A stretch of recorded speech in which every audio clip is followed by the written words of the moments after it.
Assalamualaikum warahmatullahi wabarakatuh. Selamat datang kembali di channel Hikmah Misteri. Dan tentunya masih bersama saya Mas Nara. Apa kabar kalian semua? Semoga selalu baik-baik saja, sehat badannya, dilimpahkan rezekinya, dan dihindarkan dari segala mara bahaya. Amin. Di kesempatan kali ini saya akan menceritakan sebuah cerita drama rumah tangga dengan judul Karma Si Ratu Drama, melanjutkan dari part kemarin. Oke, seperti biasa sebelum ke ceritanya, bagi kalian yang belum subscribe channel ini, silahkan bisa subscribe dulu dan aktifkan lonceng notifikasinya agar kalian tidak ketinggalan cerita dari channel Hikmah Misteri yang akan selalu meributkan hati kalian. Dan jangan lupa juga untuk share and like. Oke, terima kasih, and so just try keep up with me. Aku dan Sally saling berpandangan heran. Kok kayaknya Rasya tinggal di kos yang aturannya ketat begitu? Coba lihat pelang aturan yang ditempel di dinding depan kos ini. Ini sudah jelas kalau kos ini khusus perempuan. Iya juga ya, Mas. Kalau memang Kak Rasya selingkuh, harusnya dia tidak tinggal di sini dong. Apa maksudnya? Sally sama penasarannya denganku. Terus, apa yang akan kita lakukan sekarang, Mas? Aku menghela nafas panjang. Ada yang tidak beres dengan semua ini. Aku harus menyelidikinya. Sebaiknya kita akan awasi terus tempat kosnya ini, terutama malam hari. Karena aku yakin, cepat atau lambat, apa yang dikatakan Putri pasti terbukti. Siang mungkin aktivitasnya, ya pasti akan terlihat biasa saja. Tapi siapa yang menjamin kalau malam hari? Baiklah, Mas, idemu bagus juga. Tapi terus terang, kalau malam aku nggak bisa ikut deh, Mas. Mas aja ya. Aku mengangguk pelan. Kami pun memutuskan meninggalkan tempat itu secepatnya. Aku akan mulai pengawasanku malam ini. Sementara urusan perceraian aku tunda dulu, sampai aku mendapatkan bukti perselingkuhan rahasia nanti. Oke, kita beralih ke sudut pandang Rasya. Sya, kamu sudah memposting gambar-gambar kamu yang persis backgroundnya di kos ini? Sudah belum? Tanya Sita. Oh iya, aku lupa. Ntar aku post. Jawabku sambil menata tanaman membantu Sita di halaman kosnya. Jangan pakai nanti, sekarang. Minimal ntar malam kita sudah dapat hasil. Katanya lagi. Aku membenarkan hal tersebut. Gegas ku ambil gawai yang kutaruh di kantong celanaku. Kemudian mulai mengambil beberapa angle gambar. Setelah dirasa cukup, aku mulai mempostingnya. Sebentar saja banyak komentar dan like yang kudapatkan. Ya meski begitu, aku memilih tak menghiraukannya. Kamu sudah pikirkan gimana masa depan kamu dengan Raditya? Pertanyaan Sita membuatku menghentikan aktivitasku. Entahlah, tak. Terus terang, aku memang berat melepasnya. Tapi melihatnya cuek begini seakan aku ini bukanlah siapa-siapa lagi. Ia benar-benar sudah memblokir nomorku loh. Bukan hanya dia, tapi juga adiknya Sally. Sally yang biasanya kami akrab dan saling bertukar cerita. Sekarang tidak lagi. Rasanya aku seperti orang yang benar-benar dibuang. Sakit sekali rasanya. Hatiku mulai gerimis jika sudah membicarakan tentang suami dan adik iparku. Kita prasangka baik aja ya. Aku yakin suamimu mungkin memang sedang marah karena kamu minggat dari rumah. Mungkin saja. Ya ini mungkin saja karena mereka ingin memberimu pelajaran. Sebab tidak setiap ada masalah kamunya langsung pergi dari rumah. Atau kemungkinan terburuknya itu ya justru suami dan adik iparmu itu sedang dihasut Mariana, yang katamu ratu drama itu loh. Perkataan Sita ada benarnya. Pertama memang mungkin aku yang kekanak-kanakan pergi dari rumah hanya karena aku dibentak dan tidak diberi perhatian oleh Raditya. Ia lebih fokus sama urusan anaknya saja. Dan mungkin saja kemungkinan kedua, Raditya justru mendapatkan bisikan Mariana yang menyesatkan tentang aku. Mengingat aku melihat postingan Mariana disertai caption seakan-akan aku ini ibu yang buruk. Aku lebih meyakini kemungkinan kedua. Hanya satu saja pertanyaanku. Kira-kira Mariana memfitnah apa lagi soal aku? Sampai-sampai Raditya begitu murka dan memblokir nomorku. Itu artinya Raditya sudah tak mau lagi berurusan denganku. Ya, aku sudah memeriksa beberapa kali, nomor tetap saja masih diblokir. Bahkan Sally turut memblokir pertemananku di media sosialnya, sehingga aku benar-benar tidak bisa melihat semua postingan yang ia buat. Aku benar-benar menyerah kali ini, mencari tahu soal mereka lagi. Tak lama notifikasi pesan masuk. Awalnya hanya melambaikan tangan, kemudian membuatku jijik. Karena dari nama akun Robby97 mengirimkan gambar kemaluan, dan bodohnya aku mengklik begitu saja. Kamu kenapa? Kayak mau muntah begitu? Tanya Sita melihatku sudah mengeluarkan air mata saking mualnya. Kuserahkan gaweku kepada Sita. Setelah membuka gambar, ia langsung tergelak. Apa ini? Dia. Ini yang laki-laki yang mencoba menodaimu. Sita menyerahkan kembali gambar diri laki-laki dengan baju atasan sedikit terbuka. Ia memasang gaya erotis yang mungkin menurutnya seksi, namun justru membuatku semakin jijik. Aku mengiyakan bahwa dialah orang yang menjadi target kami. Kemungkinan Robby adalah namanya. Tak cukup mengirimkan satu pesan, ia kembali berkirim pesan. Kamu memperlihatkan tempat tinggalmu sekarang setelah kamu minggat dari rumah. Aku yakin kamu mengundangku agar aku ke tempatmu. Kamu tinggal sendiri, berarti kamu ingin bebas supaya kita lebih bebas memadu asmara. Begitu kan maksudmu, sayang? Kali ini giliran aku yang tertawa. Sita ikutan tertawa setelah kami membaca bersama-sama isi pesannya. Bagus, umpannya sudah kena. Tinggal menentukan persiapannya saja nanti malam. Aku sudah menghubungi pamanku. Katanya kapan saja tinggal diatur. Sebentar, aku hubungi dia dan memastikan nanti malam kamu baik-baik saja. Sebab dengan pesannya itu, aku yakin kalau si Robby itu sudah bernafsu sekali dan gak sabaran mau tidur denganmu. Sita tak bisa menahan tawanya. Enak kamu ya menertawakan penderitaan temanmu. Aku sendiri sudah tidak bisa membayangkan bagaimana dia nanti akan mendatangiku. Ya, semoga saja aku kuat. Lihat saja sampai mengirimkan gambar pisang tanduknya itu. Buat apa coba? Mungkin dia pikir aku akan ngiler atau senang melihatnya. Yang ada malah aku pengen muntah, saking jijiknya. Heran aku, masih ada orang kayak begitu. Ujarku. Sita kembali tertawa. Sebaiknya kamu jawab aja kalau kamu menunggunya nanti malam. Bilang aja di atas jam 9 kos pada sepi. Aku yakin dia akan melayang pas kamu jawab begitu. Saran Sita. Aku setuju. Iya, aku sengaja tinggal sendiri. Tujuannya supaya bebas. Kalau kamu berkenan, boleh datang ke kamar 09. Aku tunggu di atas jam 9 karena keadaan kos sudah sepi. Balasku. Oke sayang. Wah, aku gak menyangka kalau kamu juga suka sama aku. Kamu ini galak tapi buat aku rindu terus. Lain kali boleh teriak tapi teriak nikmat aja ya. Jangan menolak seperti kemarin. Oke, jawabku disertai emotikon jempol. Begitu selesai berbalas pesan dengan akun bernama Robby ini, aku menjadi agak was-was dengan apa yang akan terjadi padaku nanti malam. Semoga saja Allah memberikan perlindungannya kepada aku. Sesuai janji bertemu dan akan menjebak Robby, aku sudah bersiap dan Paman Bambang juga sudah siap bersembunyi di lemari pakaian yang ada di sudut kamar. Bahkan kamera pengawas yang sangat kecil, tak terlihat pun, sudah terpasang dengan baik. Semuanya sudah direncanakan dengan sangat matang. Sita juga menyarankan aku agar mengenakan parfum yang banyak, sehingga membuat Robby ini semakin tergila-gila dan cepat melaksanakan aksinya. Aku menunggu dengan gelisah plus keringat panas dingin sedikit ketakutan. Meski Paman Babang ada di dalam lemari, aku masih trauma dengan apa yang dilakukan oleh Robby waktu itu. Cukup lama menunggu, sekitar pukul 10, ia datang dengan ketukan halus di pintu.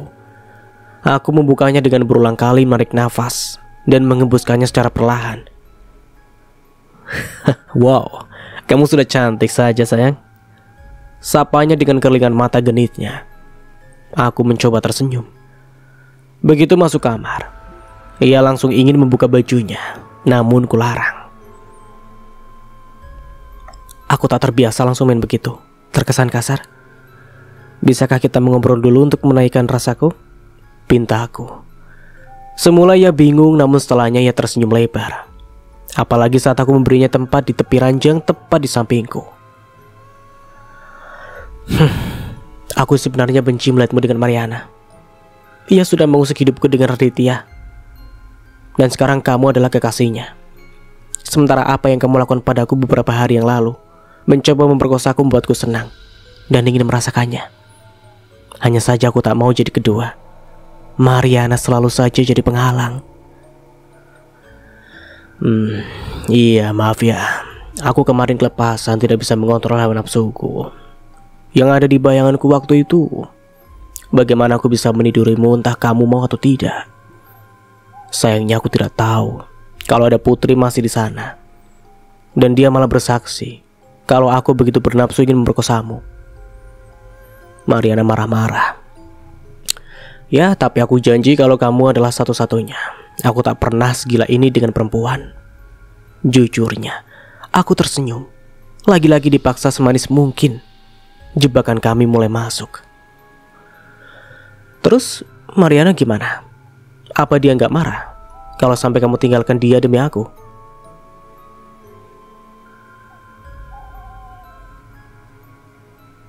Aku akan memutus hubungan dengan perempuan licik itu. Kamu tahu, kalau selama ini sebenarnya dia itu hanya memeras suamimu saja. Uang yang selalu dikasih sama suamimu selalu dipakainya buat membayar jasaku melayaninya. Setiap malam atau setiap beberapa hari sekali, ketika dia sudah punya uang. Oh ya, aku ada satu rahasia lagi yang harus kamu tahu. Jadi Marina itu sengaja membiarkan putriku dengan kalian waktu itu. Tujuannya satu, ya untuk memfitnah kamu. Jadi aku juga disuruh untuk merayumu supaya mau jadi selingkuhanku. Terus Mariana meminta Putri berbohong kalau kamu benar selingkuh. Aku yang ditugasi untuk dekat sama kamu seketika tidak tahan. Ya, saat melihatmu pagi itu dan aku, maaf, hampir saja memperkosamu waktu itu. Aku tersenyum sinis. Banyak rencana Mariana yang pasti membuatmu kaget. Ia berencana akan merebut Raditya dari kamu. Dan setelah mendapatkan semua harta suamimu, dia berencana akan melarikan diri bersama aku dan Putri. Dia juga berencana akan membunuhmu kalau kamu tetap menghalangi rencananya. Mataku melotot saat mendengarnya. Membunuhku? Tidak mungkin dia akan setega itu. Robi tertawa. Kamu hanya tidak tahu saja bagaimana liciknya perempuan itu. Kamu tahu kalau selama ini dia banyak menikah itu karena ingin mengambil harta para suaminya saja. Soal anak dia tidak pernah peduli. Baginya kesenangannya saja yang ia pikirkan.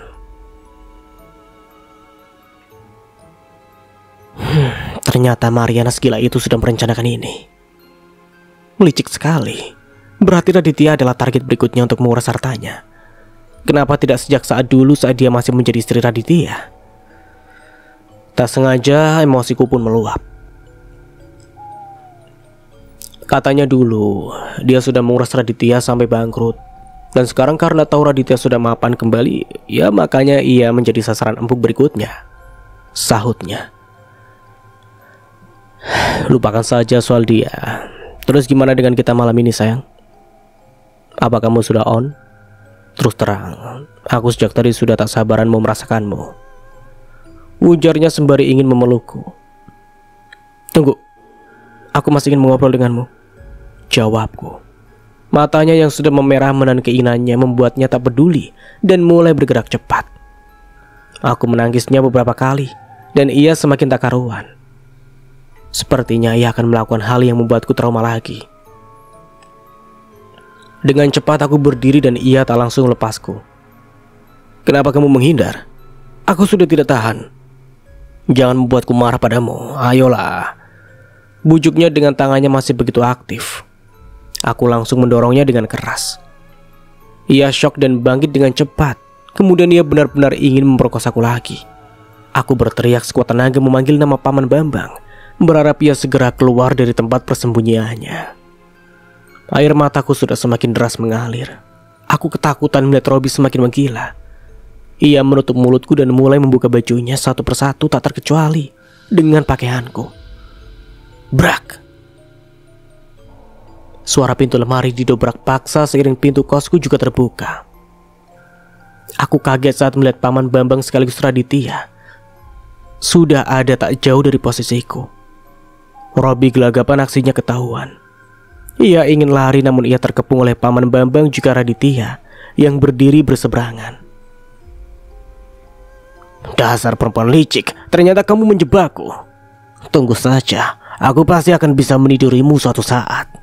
Saat itu kamu sudah tidak bisa lagi berteriak dan tidak ada lagi orang yang akan membantumu.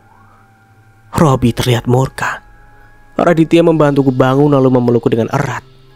Sedangkan Paman Bambang gegas memborgol kedua tangan Robi. Laki-laki yang ingin menodaiku kedua kali itu akhirnya digelandang ke kantor polisi. Saat melewatiku, ia memandangku dengan tajam. Ngeri sekali.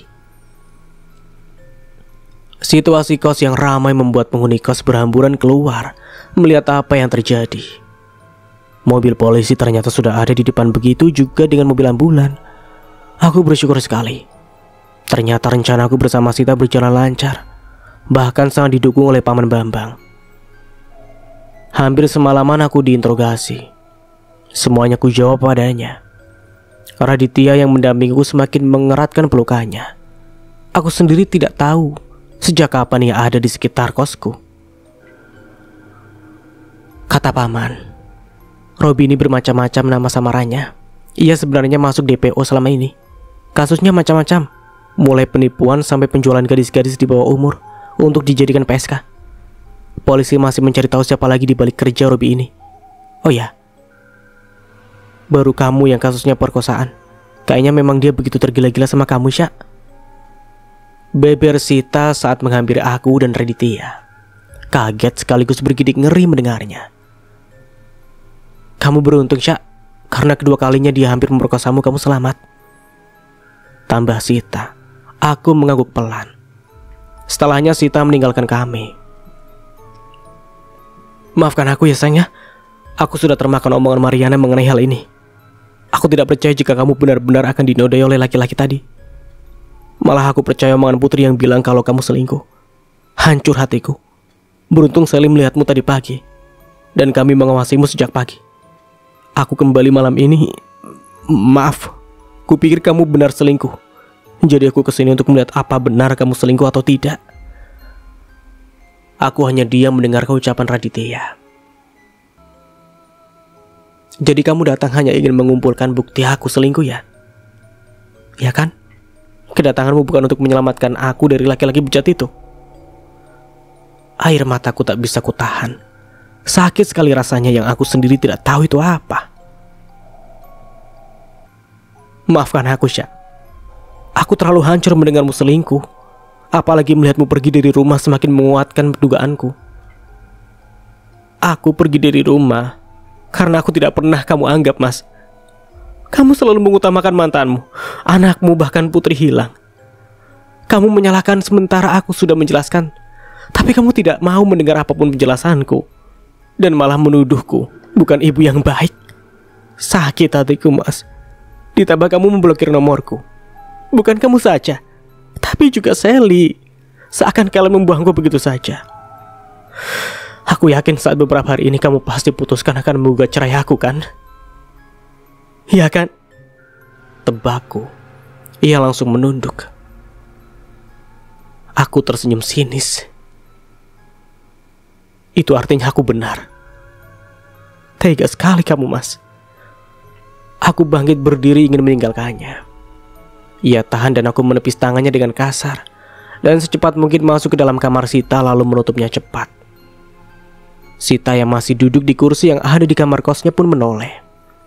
Ketukan di pintu sama sekali tak kupedulikan. Hanya sebentar saja. Raditya pun menghilang. Kamu kenapa?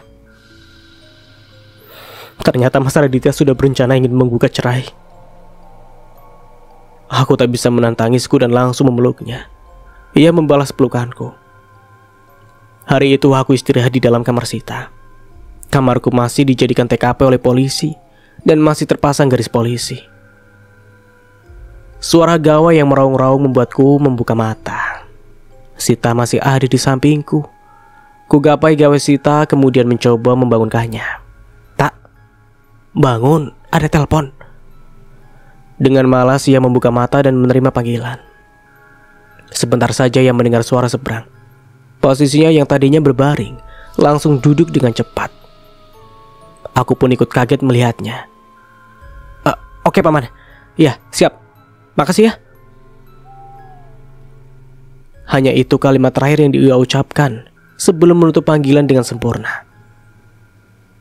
Aku menatapnya. Ia tersenyum sangat manis dan mendadak memelukku dengan erat. Kita berhasil. Jadi Robby itu memang penipu ulung dan ia bekerja sama dengan beberapa orang. Ya salah satunya Mariana. Sekarang ini Marina sedang dalam pencarian. Ia sempat kabur. Kamu benar-benar mendapatkan bonus tidak hanya ingin mengungkap bahwa kamu tidak salah karena mau diperkosa si Robby, tapi Mariana, orang yang selama ini mengusik hidupmu pun akan segera lenyap dari hidupmu. Rasain aja sebentar lagi dia akan dipenjara. Kaget, tapi girang mendengarnya.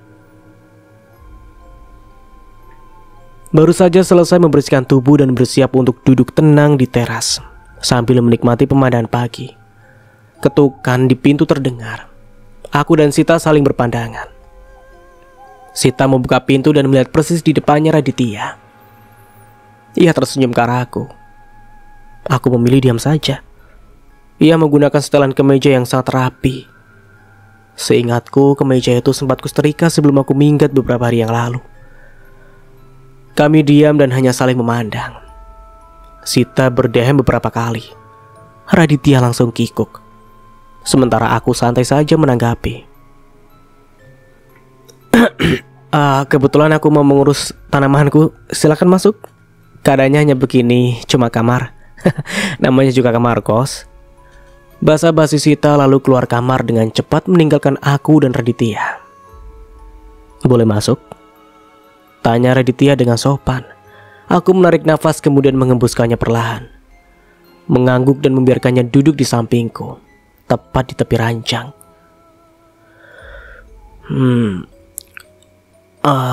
Aku kesini ingin menjemputmu pulang ke rumah. Raditya menggenggam tanganku. Aku masih diam mematung. Ayo dong sayang, kamu boleh melakukan apa saja, dan aku akan menebus semua kesalahanku. Asalkan kamu maafkan aku.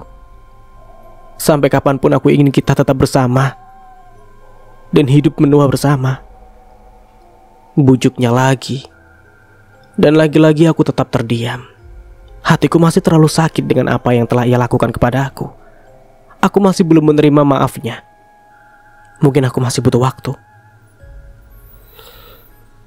Kasih aku waktu, Mas. Maaf, tapi aku belum bisa ikut sama kamu. Hatiku masih terlalu sakit dan belum bisa melupakan apa yang kamu lakukan terhadapku. Untuk sementara ini, sebaiknya kamu fokus saja sama urusan anakmu. Namanya katanya masih dalam pengejaran polisi. Aku yakin Putri pasti sedih berpisah dari mamanya. Biarkan aku di sini dulu untuk menenangkan diri. Tegasku. Raditya nampak menunduk. Sesekali menyugar rambutnya dengan kasar. Ya, aku terpaksa melakukan ini. Sejak kedatangan Mariana dan Putri dalam hidupnya, aku melihat Raditya lebih banyak fokus sama urusan mereka, sehingga ia lupa jika sudah mempunyai istri. Aku yang terus ada di sisinya, namun tidak ada harganya sama sekali. Aku masih ingat, pernah waktu itu aku melarangnya pergi ke rumah mantannya. Namun ia tetap nekat, cuek melakukannya dan meninggalkanku di rumah sendiri dalam tangisan. Dengan kejadian itu ia anggap semuanya baik-baik saja dan rasanya itu sakit sekali. Puncaknya, sebelum aku meninggalkan rumah, ia kembali membuat luka di hatiku. Sakit rasanya dibentak, dituduh oleh suami sendiri dan membutuhkan waktu agar semuanya menghilang dan aku bisa ikhlas menerimanya. Tapi sampai kapan, Syak? Aku juga tidak tahu, Mas. Aku butuh waktu. Aku harap kamu mau mengerti. Biarlah untuk sementara ini kita saling introspeksi diri dulu. Mungkin dengan begitu, saat hatiku sudah tenang dan aku kembali padamu, kita akan sudah dalam keadaan sama-sama dewasa. Matanya memandangku sendu. Kupalingkan wajahku. Entah kenapa timbul rasa benci di hatiku saat melihat mata indahnya itu. Biasanya mata itulah yang membuatku jatuh cinta kepadanya. Apa aku mulai membencinya? Membenci suamiku? Entahlah. Aku sendiri juga tidak tahu dengan hatiku sekarang ini. Rasanya ingin menangis terus, tanpa tahu penyebab gerimis di hatiku. Tak lama gawainya berbunyi. Ia segera mengangkatnya. Tak terdengar jelas suara dari seberang. Riak wajah suamiku ini berubah. Ia kelihatan tegang setelah menutup panggilan dengan sempurna. Aku harus pergi, Syah. Assalamualaikum. Gegas ia melenggang pergi. Ada apa dengannya? Tanpa mau memberitahuku, langsung pergi begitu saja. Gumamku. Kak, maaf baru kasih kabar. Sally mengirimkan pesan. Ternyata blokiran nomor kontakku sudah dibuka.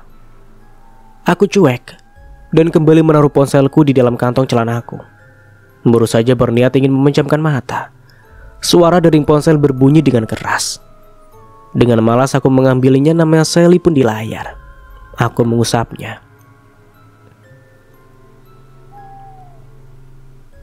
Putri tadi katanya dijemput mamanya paksa karena tidak mau ia tarik-tarikan. Akhirnya Putri ketabrak mobil dan sekarang ini sedang di ruang ICU. Entah bagaimana keadaannya sekarang. Kenapa memberi kabar ini padaku? Ada mamanya. Sebaiknya kasih tahu mamanya untuk mengurusnya. Aku bukan ibu yang baik untuk Putri. Aku langsung memutuskan panggilan sepihak. Setelahnya melanjutkan tidur siangku yang tertunda. Sya, Rasya, bangun. Aku membuka mataku. Sita ada di hadapanku. Entah berapa lama aku tertidur. Kepalaku masih saja terasa berat. Ada apa, Sita? Aku masih mengantuk. Badanku juga rasanya remuk. Aku mau melanjutkan tidur. Sita geleng-geleng kepala. Kamu itu sudah tidur 2 jam loh, Sya. Masa masih mau tidur terus? Itu loh Sally sama ibu mertuamu mencarimu, sebut Sita. Seandainya hanya saja Sally yang datang, mungkin aku enggan menemuinya. Sebab ia juga ikut-ikutan memblokir nomor kontakku. Ikut berniat memusuhiku sehingga membuatku turut kesal kepadanya. Tapi Sita menyebut ibu mertua. Mau tak mau aku membuka mataku dengan cepat dan gegas ke kamar mandi untuk mencuci muka. Mana mereka? Tanyaku masih dengan gaya malas keluar dari kamar mandi. Ada di teras. Mereka katanya bawa kabar tentang Putri. Aku menoleh dan memperlihatkan wajah Sita. Kenapa lagi dengan anak drama itu? Sita mengangkat bahunya. Sudahlah, sebaiknya kamu temui saja mereka, biar kamu gak penasaran, ujar Sita. Aku pun mengangguk. Kuhampiri Sally juga ibu mertuaku yang duduk dengan wajah cemas menungguku. Aku duduk dan memperhatikan mereka satu persatu, menunggu mereka mulai membuka percakapan. Sya, kamu sebaiknya ikut ibu sama Sally ke rumah sakit. Putri dalam keadaan kritis. Tadi Mariana datang diam-diam dan ingin mengajak Putri lari, tapi Putri menolak. Mereka saling tarik-tarikan. Sebentar saja tiba-tiba Putri sudah sampai ke tengah jalan dan ditabrak mobil. Pengemudi mobil melarikan diri ketakutan karena banyak warga yang mulai berdatangan, tutur ibu mertuaku. Rasanya malas sekali mendengar nama Putri yang terus diagung-agungkan. Tidak hanya oleh suamiku, tapi juga Sally dan kini malah ibu mertuaku. Ada apa ini? Apa memang segitu pentingnya kah anak Mariana sehingga aku harus mendengar semua ocehan tentang anak itu? Sampai kapan? Bu, tadi aku sudah bilang ke Sally soal urusan Putri. Kenapa harus diomongkan sama aku? Bukannya Putri sendiri yang bilang sama kalian kalau aku selingkuh sama pacar mamanya?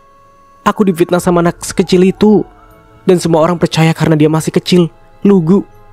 Sekarang, dia sedang kritis begini. Kalian masih saja membicarakan dia di depanku. Aku bukan ibu yang baik, Bu. Harusnya kasih kabar aja buat mamanya. Mamanya yang sudah buat anaknya celaka kan? Sautku dengan sedikit ketus. Mariana. Dia lari dan kami berharap ia segera ditangkap polisi. Kenapa kami memberitahumu? Karena sejak Putri kritis, ia tak pernah berhenti menyebut namamu.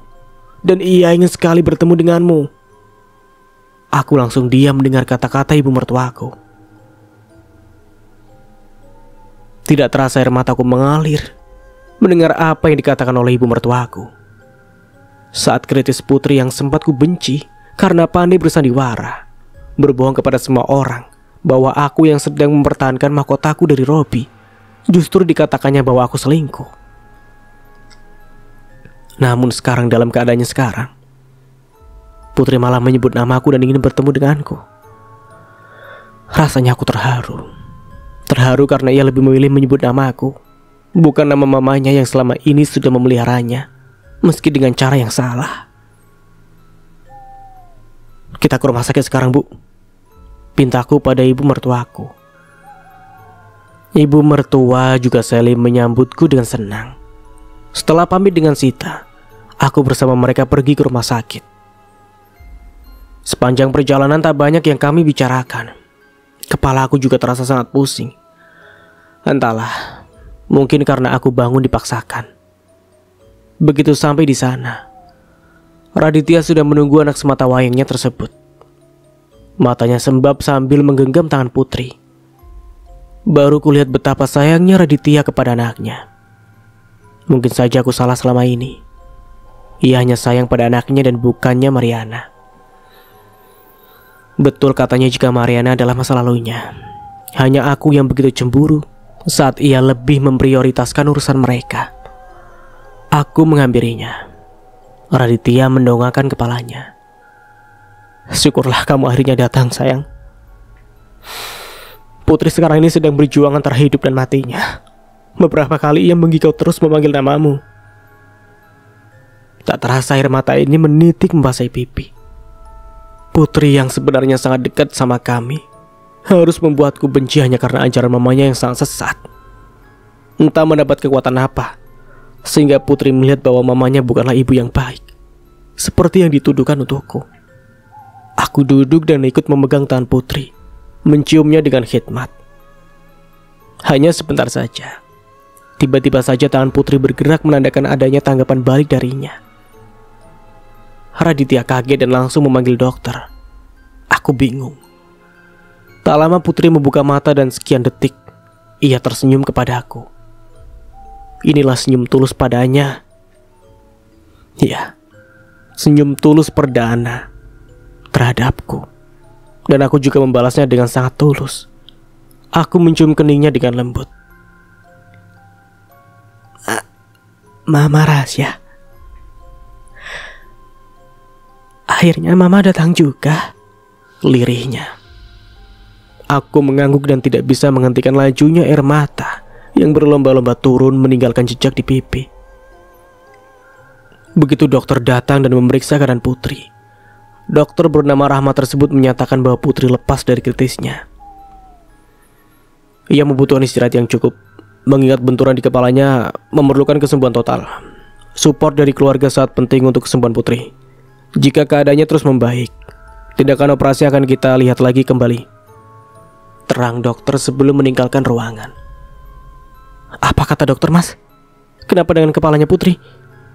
Tanya aku dengan khawatir. Keadaan Putri saat mengalami kecelakaan, kepalanya terbuntur keras hingga mengalami retak, dan dia sempat kritis. Tidak sadarkan diri sejak kemarin. Syukur saja tiba-tiba kedatangan kamu ia langsung siuman. Entah ini mungkin mukjizat dari Allah. Kita masih berharap hasil scan-nya agar tidak mengharuskan Putri dilakukan tindakan operasi. Sebut Raditya. Aku mengaminkan ucapannya. Putri akan baik-baik saja kok, Pak. Asalkan ada Mama Rasya, semuanya akan baik-baik saja. Ucapan lugu anak itu membuatku begitu menyayanginya. Iya, Mama akan di sini menjaga Putri. Putri harus sembuh ya nak ya. Raditya nampak terpana mendengarku. Setelah meminum obat dan makan, Putri kembali tertidur lelap. Raditya memintaku beristirahat dan makan malam. Sebab sejak pagi belum ada sebiji nasi pun yang masuk ke tenggorokanku. Ya sudah, kalau begitu aku beli roti kebab ya. Pintaku membuat Raditya menautkan alisnya. Bukannya kamu gak suka dengan roti kebab? Kok tiba-tiba minta? Mau makan? Ya, mau makan yang beda aja mas. Tolong ya, kamu jangan cerewet. Belikan aja aku rotinya. Ingat, harus full daging ya. Raditya tak banyak protes. Baru saja aku akan berdiri, tiba-tiba saja kepalaku terasa berputar dan hampir saja terjatuh. Beruntungnya Raditya menangkapku dengan cepat. Kepalaku benar-benar berdenyut nyeri. Bahkan aku sulit membuka mataku.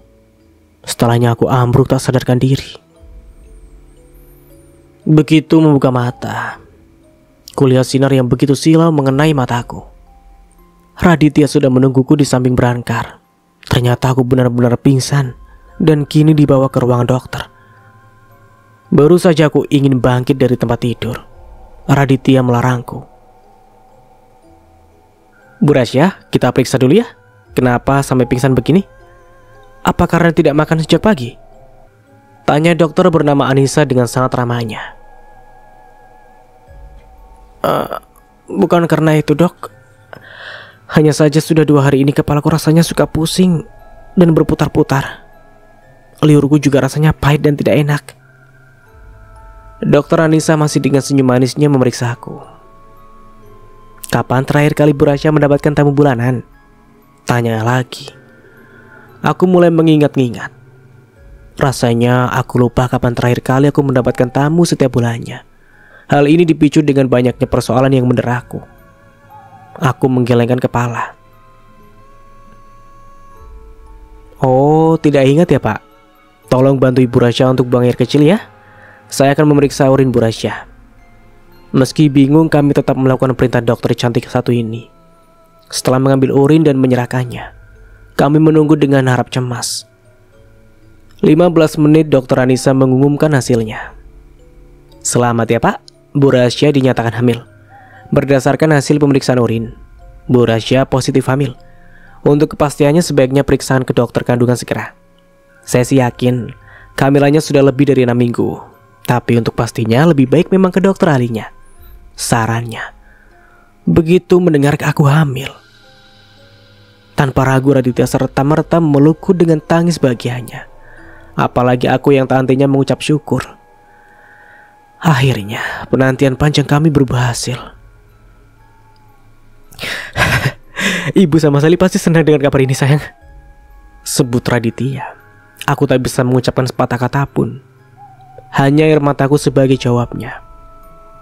Rasa marah dan kecewaku yang berlebihan kepada suamiku hilang begitu saja dengan kabar baik ini. Jangan lupa jaga baik-baik kandungannya. Usia kehamilan segitu masih rentan. Bapak harus sabar dan siaga berhadapan dengan istri yang lagi hamil. Sekali lagi selamat ya. Setelah mengucapkan terima kasih, kami pun pamit dan ingin menyampaikan kabar indah ini kepada mertua juga adik iparku. Bu, Rasya hamil. Seakan tak sabaran memberikan kabar kepada ibunya. Raditya setengah berteriak sehingga beberapa orang yang lalu lalang di koridor rumah sakit menoleh. Sementara ibu saja posisinya masih sangat jauh dari kami. Ibu saja sama sekali tidak menoleh sedikit pun ke arah kami. Kamu itu mas, tunggu dekat aja sama ibu. Kok pakai acara teriak begini? Sahutku dengan malu.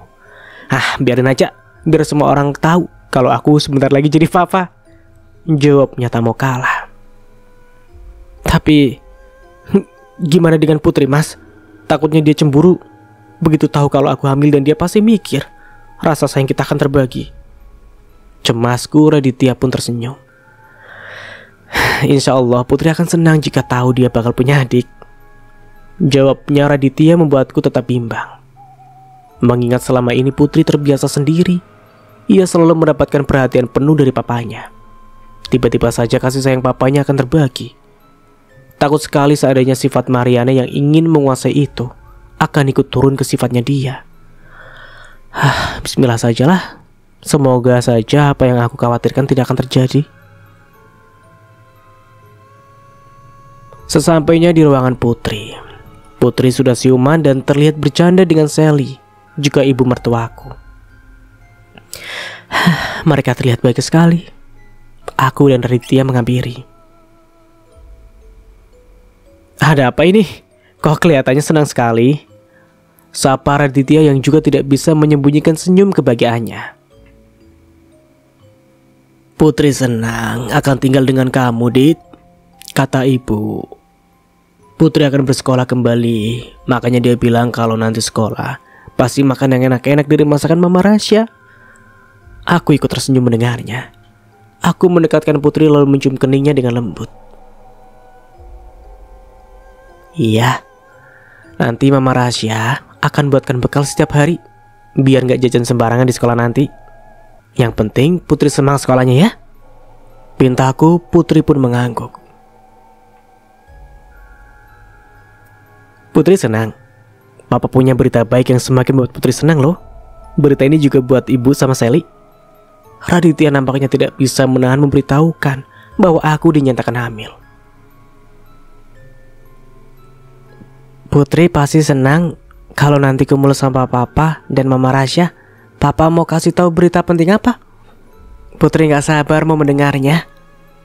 Sebutnya dengan gaya manjanya. Baguslah, tapi seperti Mama Rasya bilang, jika Putri harus semangat sekolah, jangan malas. Pokoknya Putri harus sekolah yang tinggi, biar bisa jadi anak yang berguna bagi kedua orang tua, membanggakan nenek kamu.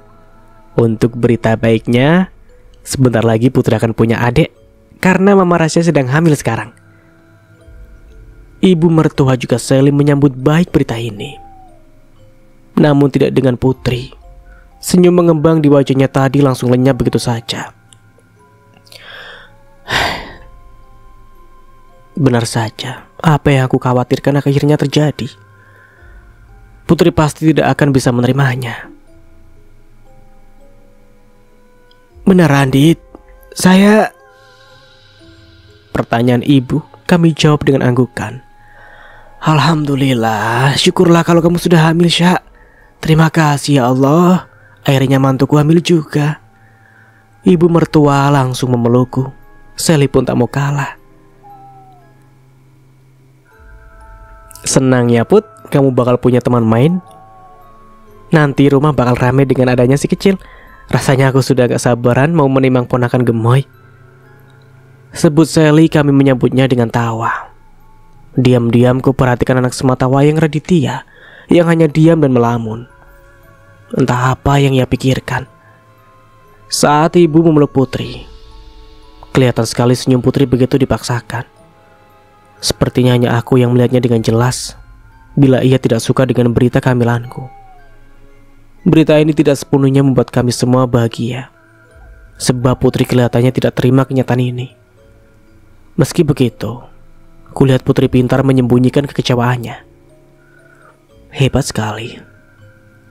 Jarang sekali ada anak seusia 8 tahun yang pintar menyembunyikan perasaan sebenarnya. Tak dipungkiri, ia lahir dari rahim Mariana yang jago memainkan dramanya.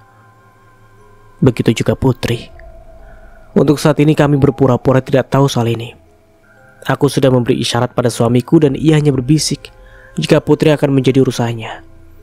Ia akan membujuk anak semata wayangnya tersebut. Sudahlah, kamu tenang aja, jangan banyak pikiran. Mulai sekarang kamu harus jaga kandunganmu dengan baik. Aku juga akan selalu siaga. Jangan sampai terjadi sesuatu pada calon anak kita, kata Raditya sambil mengelus perutku yang masih terlihat rata ini.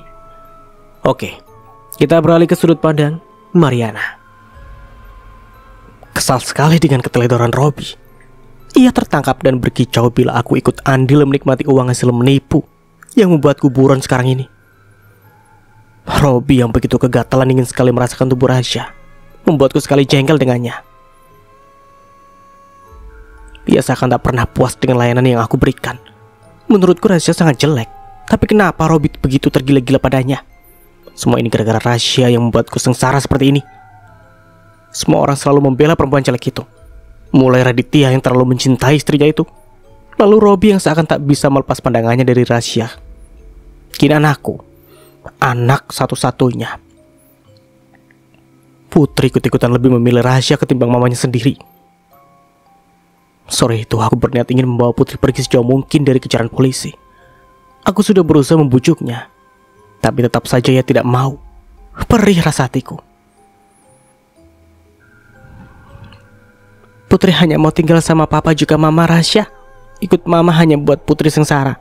Mama tidak pernah benar-benar mengurus Putri. Beda sekali dengan mama Rasya. Mama juga selalu memaksa Putri berbohong.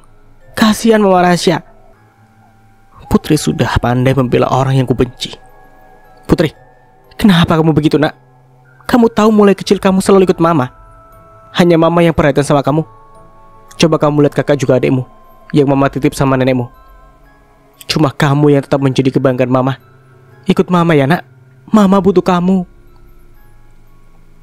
Aku membujuknya. Putri masih juga enggan. Putri tidak mau.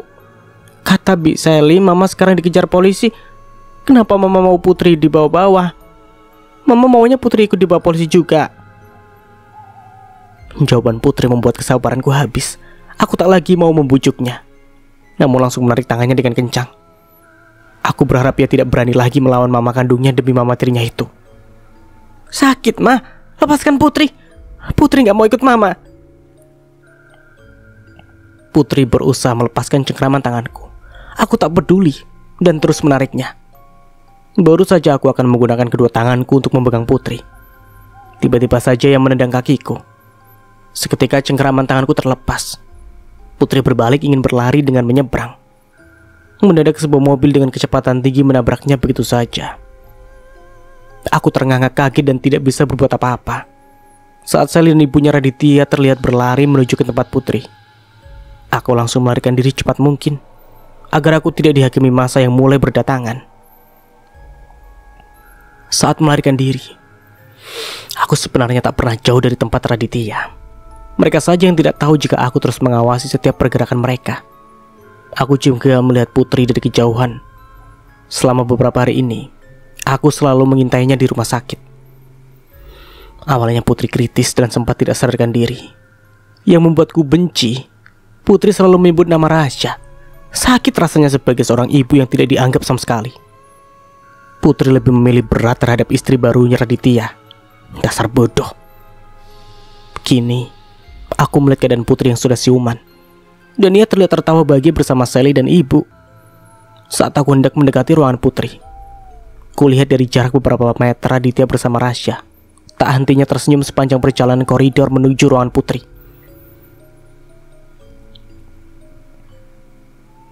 Aku khawatir Putri akan marah saat tahu kalau ia akan punya adik. Begitu samar yang ku dengar Rasya berbicara. Mereka berdua melewatiku. Mereka tidak akan pernah kenal denganku yang memakai jaket tudung lengkap dengan masker dan kacamata hitam. Adik? Apa itu artinya Rasya tengah hamil sekarang ini? Ini tidak bisa dibiarkan. Aku tak mau melihat kebaikan mereka. Batinku. Aku segera pergi dari rumah sakit kembali ke tempat persembunyianku untuk merancang apa yang akan kulakukan untuk menghancurkan kebahagiaan Rasya bersama Raditya.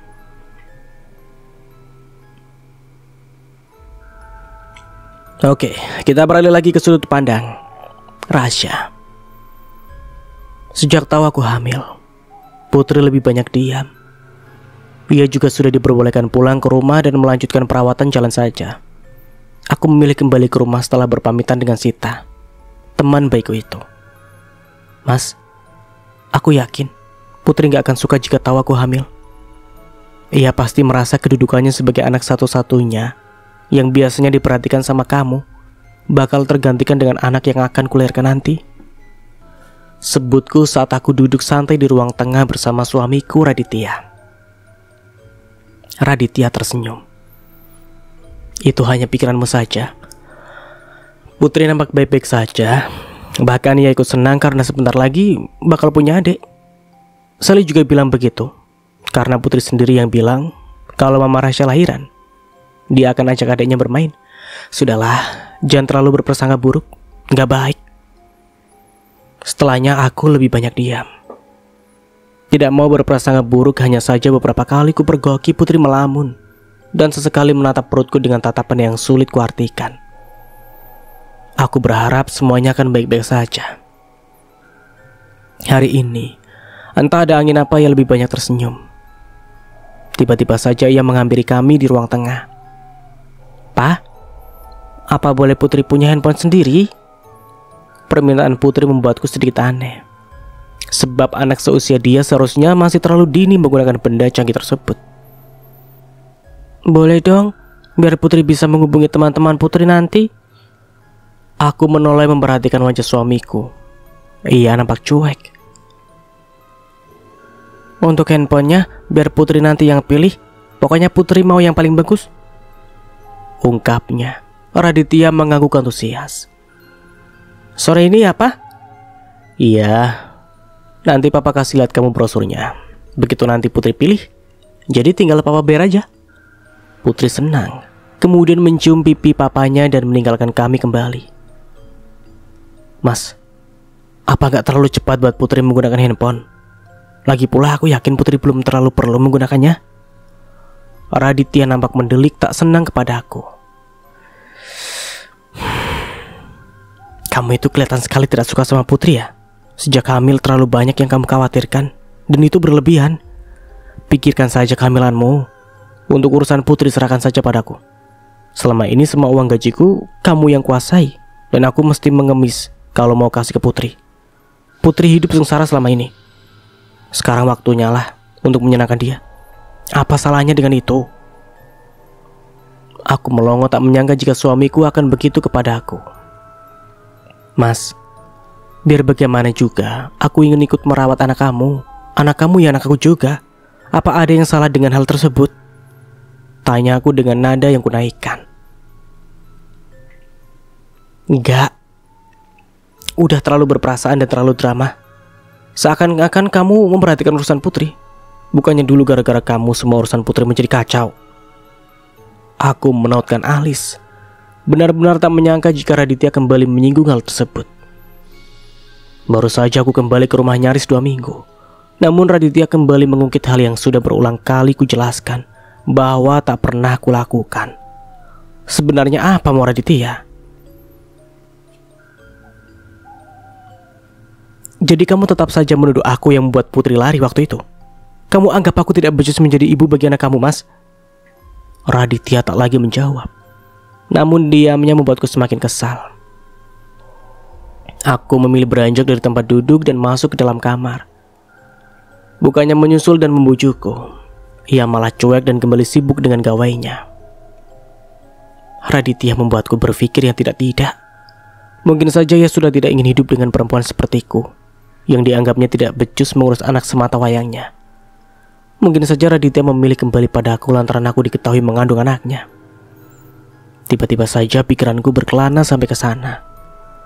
Sampai di kamar, kutuangkan semua rasa sakit hatiku. Benar, jika aku lebih sensitif sekarang semenjak aku hamil. Akan tetapi kata-kata Raditya barusan sudah sangat menyinggung perasaanku. Aku tidak melihat ada ketulusannya dulu ketika meminta maaf dan memintaku kembali ke rumah. Ternyata tuduhan Putri tetap saja ia benarkan. Terlalu lama menangis membuatku tanpa sadar tertidur lelap. Begitu bangun, baru ku tahu aku tertidur selama 2 jam. Cukup lama juga. Ku ambil handuk dan membersihkan tubuh segera ke kamar mandi. Setelah merasa segar, aku berjalan ke dapur untuk mencari makanan yang bisa kuolah. "Handphonenya bagus ya, Pak? Putri suka. Nanti boleh kan kalau Putri ajak teman-teman sekolah Putri ke sini? Putri mau kasih lihat handphone keluaran terbaru sama mereka." Raditya terdengar tertawa mendengar permintaan anaknya. Aku berusaha cuek dan terus melangkah menuju dapur. Raditya hanya melihatku sekilas. Setelahnya ia kembali sibuk dengan Putri. Entah apa yang merasuki pikiran suamiku. hingga ia kini lebih banyak mendekatkan diri dengan anaknya dan pelan-pelan tak peduli denganku. Kamu boleh ajak semua teman kamu ke sini. Bapak nggak keberatan, asalkan kamu senang, saut Raditya, dan aku bisa mendengarnya samar dari dapur. Putri senang sekali kalau Papa izinkan, tapi Putri takut sama Mama Rasya. Takut kalau Mama Rasya memarahi Putri karena sudah lancang mengajak teman ke sini. Aku menghela nafas panjang saat namaku disebut. Jika Papa sudah mengizinkan, kamu gak perlu lagi takut sama Mama Rasya. Biar bagaimanapun, ini juga adalah rumah Putri dan bukannya rumah milik Mama Rasya. Izin cukup dari Papa saja.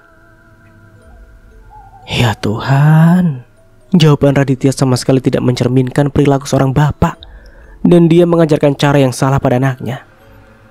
Mentang-mentang saja aku tidak bekerja dan rumah ini milik Raditya, setidaknya aku juga punya harga diri di sini. Raditya memang sudah sangat keterlaluan. Baguslah, berarti besok-besok Putri ajak teman-teman. Jangan sekalipun Mama Rasya melarang. Seketika kepalaku terasa pusing. Bapak dan anak rasanya sama saja.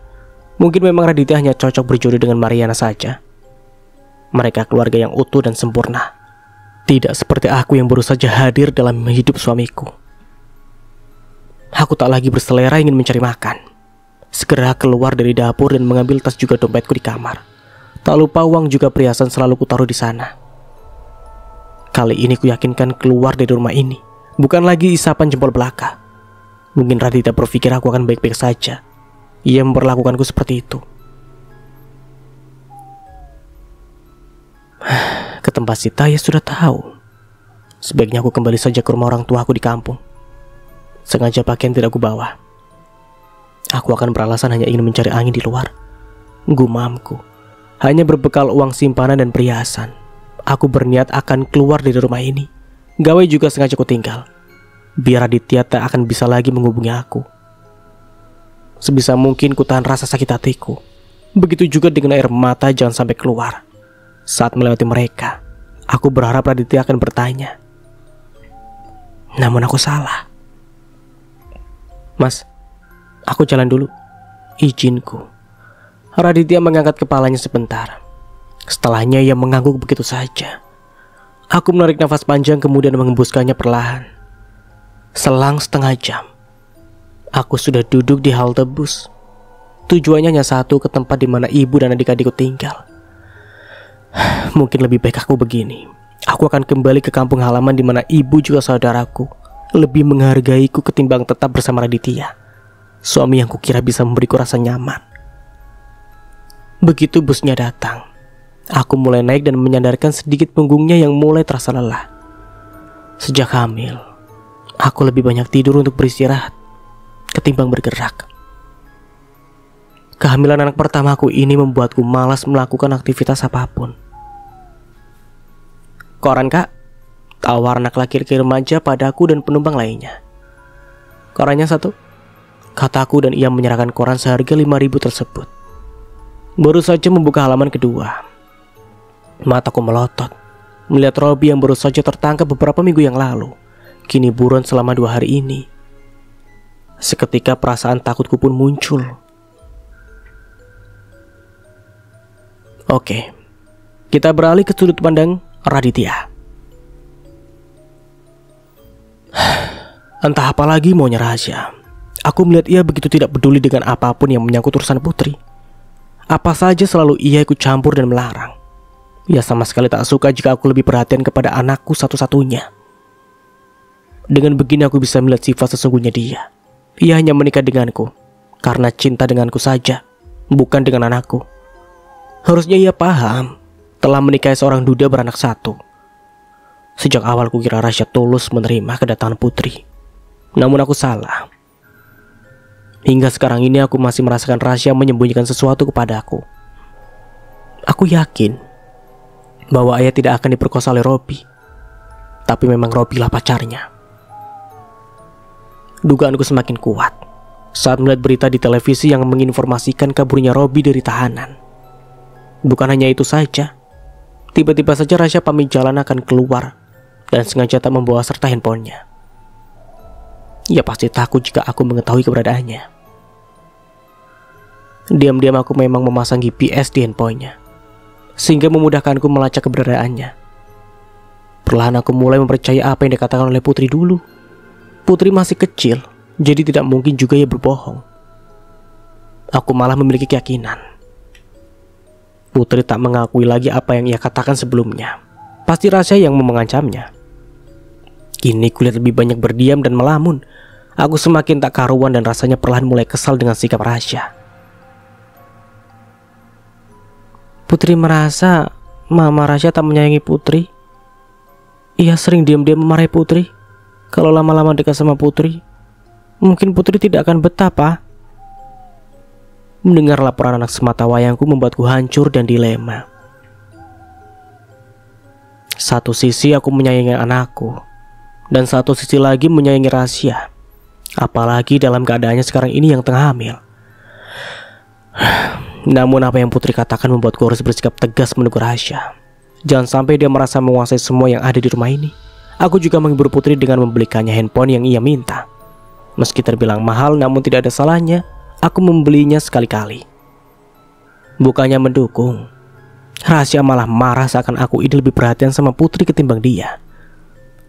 Soal ini ku bahas dengan Sally, dan Sally juga mendukungku. Biar bagaimanapun, Kak Rasya hanya ibu sambung bagi Putri. Kalau sampai Putri bilang dia tidak nyaman, itu artinya memang begitu kejadiannya. Sampai sekarang pun kita tidak tahu yang sebenarnya. Apa benar Kak Rasya memang mau diperkosa sama Robi, laki-laki yang jadi kekasih Mariana? Orangnya juga baru ditahan dan belum disidang, jadi semuanya belum jelas. Terang Sally. Ya, betul apa yang kamu bilang. Tapi soal Robi dari berita yang kulihat tuh orang buron lagi. Dan baru saja Rasya malah keluar tanpa membawa handphonenya. Meninggalkan handphone bukan kebiasaan Rasya. Aku kok semakin curiga dia bertemu dengan Robi diam-diam. Aku akan tetap menyelidiki kepastian mereka itu ada apa-apa. Sebagai papanya Putri, aku akan melindungi Putri. Yang namanya mantan istri selalu ada, sedangkan mantan anak itu tak pernah terjadi. Ucapku dan Sally mengangguk setuju. Jadi, Kak Rasya jalannya mulai kapan? Sudah ada 2 jam gak? Kata-kata Sally membuatku baru kepikiran. Jika Rasya sudah keluar sejak 4 jam yang lalu, dan sampai sekarang belum ada tanda-tanda kedatangannya. Biasanya Rasya hanya jalan sebentar, dan dengan membawa handphone, ia selalu mengabari kemanapun ia melangkah. Kayaknya ini kurang lebih 4 jam dia jalan. Terus gimana mencarinya? Sementara handphone aja sengaja ditinggal, sebutku. Sally diam nampak berpikir. Gak usah dicari mas, nanti malah besar kepala. Gini aja, kita tunggu sampai malam. Kalau tidak ada tanda-tanda dia juga akan pulang, ya sudah baru kita mulai mencarinya. Kita bisa mulai mencarinya di tempat kosnya dulu. Paling juga ke sana. Baiklah, aku setuju. Kalau gitu, ya tunggu saja sampai malam. Tukasku. Oke, kita beralih ke sudut pandang Rasya lagi. Aku senang akhirnya setelah menempuh perjalanan kurang lebih 6 jam. Akhirnya aku lega bisa menginjakan kakiku di kampung halamanku kembali. Saat sampai, keadaan sudah hampir memasuki sholat Isya, atau hampir pukul 8 malam. Pinggangku rasanya mau patah, terlalu banyak duduk. Saat di bus aku sama sekali tak berani tidur, karena khawatir barang berharga yang kubawa akan hilang. Setelah turun dari bus, aku mencari tukang ojek yang ada di sekitar halte.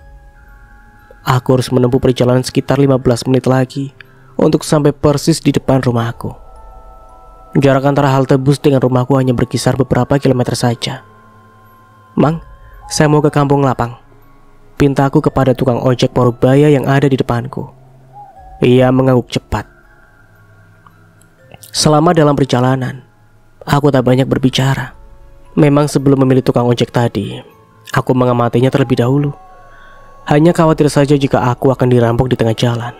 Hal ini bisa terjadi mengingat berita yang ada di televisi semakin membuatku bergidik saat melakukan perjalanan, apalagi di malam hari seperti ini. Aku bisa bernafas lega saat memasuki gang tempatku tinggal, dan terlihat lampu terasku yang masih menyala. Setelah membayar, aku pun melangkah memasuki pekarangan. Assalamualaikum, ucapku pelan. Waalaikumsalam. Jawaban salam justru datangnya dari arah belakang. Aku menoleh. Ya Allah, Bu, Ibu bikin kaget aja. Ibu sama kagetnya denganku. Ia yang menggunakan mukena putih membuatku berpikir ia seperti penampakan hantu atau semacamnya. Padahal ibuku baru saja pulang sholat. Aku lantas memeluknya dengan antusias. Ia membalas pelukanku dengan penuh rasa haru.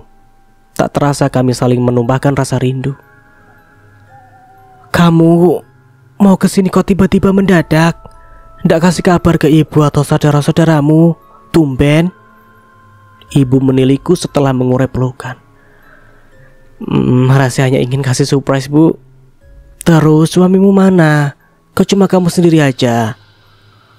Aku menjawab pertanyaan ibu dengan senyum, lalu mengajaknya masuk ke dalam rumah. Sudah ya, Bu? Nanyanya.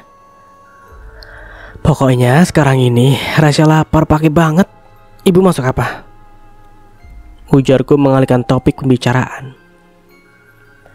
Ibu masak santan pari asap campur terong. Kamu pasti suka, apalagi pakai sambal terasi. Lalapannya timun sama kemangi, Nak.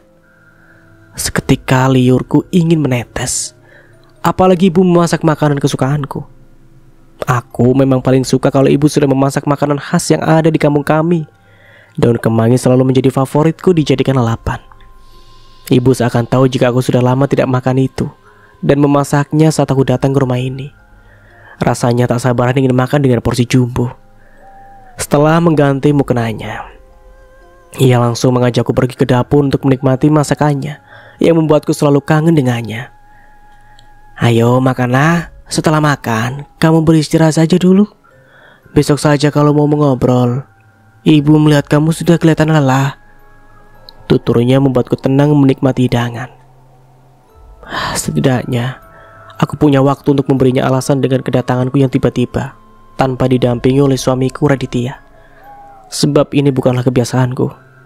Biasanya kami mengunjungi ibu ketika Raditya cuti kerja, dan kami akan menghabiskan waktu sampai 2 hari sebelum cutinya habis. Loh, Mbak, kapan datang? Tanya Kinanti adikku yang nomor 2, yang tiba-tiba saja muncul di depan pintu dapur. Baru saja, ayo bareng makan sama Mbak Rasya, ajak ibu. Kinanti langsung mengambil kursi dan duduk persis di sampingku. Tak lama adik bungsuku Erin juga datang, dan tanpa basa-basi duduk berhadapan denganku atau persis di samping ibu. Mbak, kesini sendirian? Kinanti membuka suara kembali. Aku mengangguk. Palingan juga minggat atau paling gak mungkin lagi bertengkar dengan Mas Raditya. Makanya kesini sendirian. Adik bungsuku, Erin, memang selalu tanpa basa-basi. Ibu melotot tak terima dengan perkataannya. Ia sudah pasti cuek dan tetap santai meneruskan suapannya, seakan-akan tak terjadi apapun. Aku menghela nafas panjang.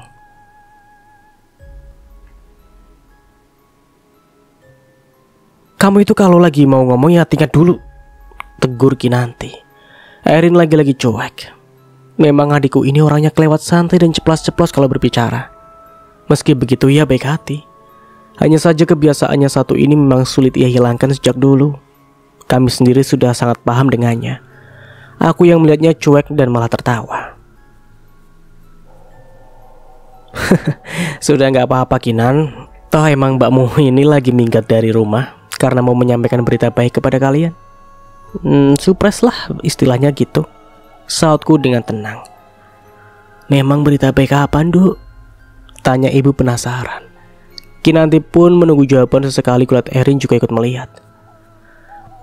Aku hamil, Bu. Memang belum tahu hamilnya berapa minggu, berapa bulan. Soalnya belum sempat dicek ke dokter kandungan. Sudah keburu ke sini. Ibu melotot kaget namun diiringi dengan senyumnya. Alhamdulillah, terima kasih ya Allah. Akhirnya ibu gak lama lagi jadi nenek. Lah, memangnya suamimu gak marah kamu melakukan perjalanan jauh, sementara dalam keadaan hamilmu udah begini? Aku menggeleng cepat. Mas Raditya terlalu sibuk sama Putri, makanya urusan kehamilan ini gak terlalu diperhatikannya. Makanya aku kesini juga sendirian. Biarlah dia di sana bersenang-senang sama anaknya dulu, ucapku. Erin tergelak mendengarnya. Apa aku bilang Mbak Rasya memang minggat, marah pasti, cemburu karena Mas Raditya lebih memperhatikan anaknya dari si Marina itu ketimbang Mbak Rasya, katanya. Aku mencupinya gemas. Kenapa ya selalu benar? Nah, betul kan? Terus Mbak rencananya berapa lama menginap di sini? Atau seterusnya? Erin, pekik ibu. Aku dan Kinanti geleng-geleng kepala. Baru juga datang, sudah ditanya kapan pulang. Memangnya kamu gak suka kalau Mbak lama-lama di sini? Tanya aku. Ia menggeleng cepat. Enggak lah, pastinya suka. Aku cuma tanya kalau memang Mbak lama di sini, nanti bantu-bantu ibu, Mbak Kinan sama aku mengikat tali rumput laut ya, pintanya. Aku melihat ke arah ibu.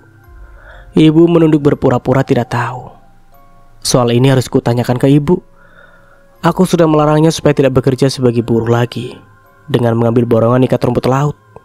Sebab pekerjaan tersebut membuat pinggang ibu kerap mengalami encok dan nyeri tak tertahan. Selesai makan, aku membantu Erin mencuci piring, sekaligus menanyakan hal ini. Jika menanyakan ke ibu atau Kinanti, tidak bakal mereka akan cerita. Aku beruntung Erin selalu suka berterus terang. Ibu masih ambil borongan ikat tali rumput laut ya, Yarin? Iya Mbak, masih, karena kami juga harus melanjutkan hidup. Sementara Mbak selama menikah juga tidak membantu sama sekali. Biasanya saat Mbak datang ke sini barulah Mbak kasih uang. Ngomong-ngomong, kehidupan kalian di kota itu susah ya Mbak? Sampai lupa sama ibu di sini. Kalau hanya untuk kebutuhan kami berdua, Mbak Kinan tidak perlu meminta bantuan Mbak. Tapi keperluan ibu. Masa iya Mbak menutup mata? Kalau memang sudah tidak sanggup, kami berdua, Kinan akan berusaha mengambil borongan lebih banyak supaya kami di sini bisa hidup layak dan setidaknya makan enak, terang Erin. Aku tak menyangka sama sekali.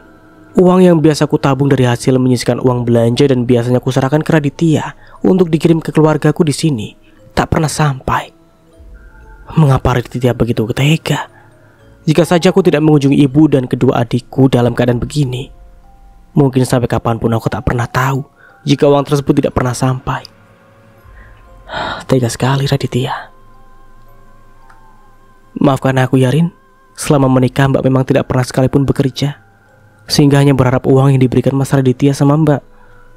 Tapi Mbak selalu usahakan menabung 20.000, kadang lebih setiap hari. Setelahnya terkumpul sampai 500.000, Mbak minta Mas Raditya mengirimkannya ke kalian. Mbak berpikir semua itu sampai, tapi nyatanya enggak. Kenapa setiap Mbak sama Mas Raditya pas kesini kalian tidak satu pun yang cerita? Atau seenggaknya saat Mbak menanyakan soal kabar kalian melalui telepon. Kalau saja aku kesini karena tidak ada masalah dengannya, mungkin sampai kapanpun kalian menutupinya denganku. Paparku. Erin menghela nafas panjang. Ya, itu karena ibu menyuruh kami untuk diam. Padahal aku sudah gemes banget mau cerita. Tapi ya sudahlah. Sekarang Mbak sudah tahu kan? Ada satu hal lagi yang mau aku ceritakan. Tapi sebaiknya Mbak tidur aja di kamarku. Nanti aku ceritakan semuanya. Aku mengangguk setuju. Deg-degan juga apa yang kira-kira akan ia ceritakan padaku. Setelah selesai membersihkan dapur, kami bergegas ke kamar untuk beristirahat. Kamar ibu dan Kinan sudah tertutup rapat. Mungkin mereka sudah terlelap. Kulihat isi kamar Erin tak banyak yang berubah atau bertambah. Semuanya kurang lebih sama dengan yang dulu. Kulihat hidup mereka memang sangat sulit. Aku yakin mereka bekerja keras untuk dapat menikmati makan yang enak.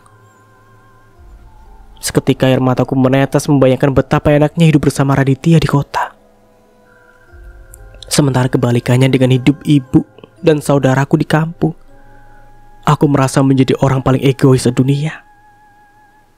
Cepatlah cerita, Mbak sudah gak sabar. Pintaku. Erin duduk di sisi tempat tidur, persis di sampingku. Waktu kalian menginap di sini, sekitar 3 bulan yang lalu, Kalian ada meninggalkan ini? Erin menyerahkan tas kecil milik Raditya yang berisi buku tabungan dan bukti transfer pengiriman ke nomor rekening yang semuanya milik Mariana. Mataku melotot dan hampir keluar dari tempatnya. Raditya tanpa segan mengirimkan uang pada Mariana setiap bulan, meski dia tahu Mariana masih sah menjadi istri Dahlan yang terlihat dari tanggal pengirimannya sejak tahun lalu. Jumlahnya beragam. Ada yang 600.000, 1 juta, 1.800.000, 5 juta, 8 juta, dan 30 juta. Sebanyak ini. Buat apa uang sebanyak itu dikirimkan Raditya ke Mariana? Hebat sekali rasanya. Aku ingin bertepuk tangan dengan kebiasaannya memanjakan Mariana dengan uang dan uang setiap bulannya. Sementara bukti transfer yang selalu ia tunjukkan padaku hanya 300.000 yang diakuinya hanya setiap bulan. Takjub sekali dengan kebohongan Raditya selama ini. Raditya benar-benar memenuhi kebutuhan mantan istrinya itu. Sementara uang yang sudah payah aku kumpulkan untuk dikirimkan ke ibu dan saudaraku malah tak pernah ia kirimkan sama sekali. Ternyata selama ini aku dibodohi oleh suamiku dan juga mantan istrinya itu. Ya Tuhan, permainan apa lagi yang sedang dilakukan oleh Raditya? Entah. Aku sendiri sudah tidak bisa lagi berkata apa-apa.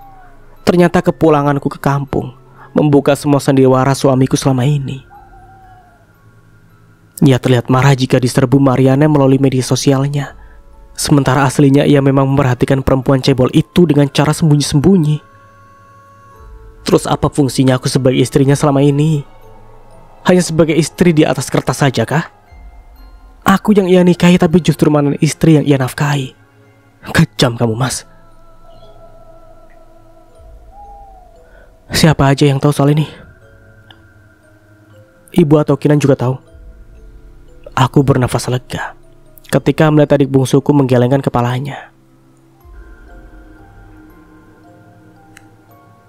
Aku berharap Mbak sama Mas Raditya lebih baik cerai saja. Buat apa Mbak menjadi istri kalau hanya dipakai sebagai pajangan saja? Sementara yang senang-senang adalah si Mariana itu. Mbak harus tegas. Terus terang kedatangan Mbak kali ini membuatku senang. Aku yakin dengan apa yang kuperlihatkan ini, Mbak akan mengambil tindakan meski saat ini Mbak hamil. Aku lebih senang Mbak kembali ke sini saja. Kita akan hidup sama-sama. Kuusap wajahku. Bingung. Aku tak tahu harus berbuat apa. Apa yang diceritakan oleh Erin, adik bungsuku, memang membuatku harus mengambil sikap dan tidak mudah percaya begitu saja kebohongan demi kebohongan yang dilakukan oleh suamiku Raditya. Apalagi kulihat sekarang ini Raditya fokus sama urusan anaknya. Mungkin memang seharusnya Raditya tidak memerlukan aku lagi dan lebih berhak bersama anaknya saja. Urusan ia akan rujuk nanti. Biarlah ia yang memilih yang terbaik untuknya. Aku hanya menyayangkan apa yang dilakukan oleh Raditya. Jika cinta lamanya belum kelar, mengapa harus memulai denganku? Pagi-pagi sekali, aku mengajak Erin pergi ke pasar dengan berjalan kaki. Sementara Kinan menunggu di rumah memastikan ibu tidak curiga dengan surprise yang akan kubuat khusus untuknya. Dengan bantuan kedua adikku, kami mulai melakukannya pagi ini. Kebetulan letak pasar dan pertokoan tidak terlalu jauh dari tempat tinggalku. Kurang lebih 300 meteran. Berjalan kaki juga membuat tubuhku lebih sehat, apalagi saat hamil begini. Sesuai rencana, uang simpanan plus perhiasan yang dibelikan Raditya berupa emas kawinku dulu akan aku jual dan akan dijadikan modal buat ibuku membuka warung sembako di halaman. Halaman kami yang cukup luas akan disulap menjadi warung sembako. Aku dan kedua adikku tentunya akan bekerja sama. Selain itu, Erin juga Kinanti punya ide untuk membuka jualan sayur masak. Aku pun semangat menyetujui ide adik-adikku itu. Kita mulai belanja di agen yang tidak jauh dari pasar. Agen di situ menawarkan barang lebih murah. Sebut Erin, aku mengangguk. Terus, bisa kan kita jualannya di teras dulu sementara sambil menunggu Mang Parto membangunkan warung sembako untuk ibu. Bisa mbak, nanti biar aja jualan kita kasih masuk kalau sudah tutup dan akan kita keluarkan kembali pas buka warung. Gak apa-apa, biasanya Mang Parto kerjanya cepat, paling lama juga ya seminggu lah. Timpal Erin lagi. Dan sampai di sini dulu ceritanya. Nantikan kelanjutan ceritanya di part berikutnya. Dari saya mohon maaf bila ada salah kata atau dalam penyampaian cerita. Akhir kata, wassalamualaikum warahmatullahi wabarakatuh. Sampai jumpa di video berikutnya. Oh ya, sekedar informasi, mungkin episode selanjutnya akan tamat dan mungkin durasinya tidak akan sepanjang ini. Oke, jadi tetap saja pantengin Hikmah Misteri. Bye bye.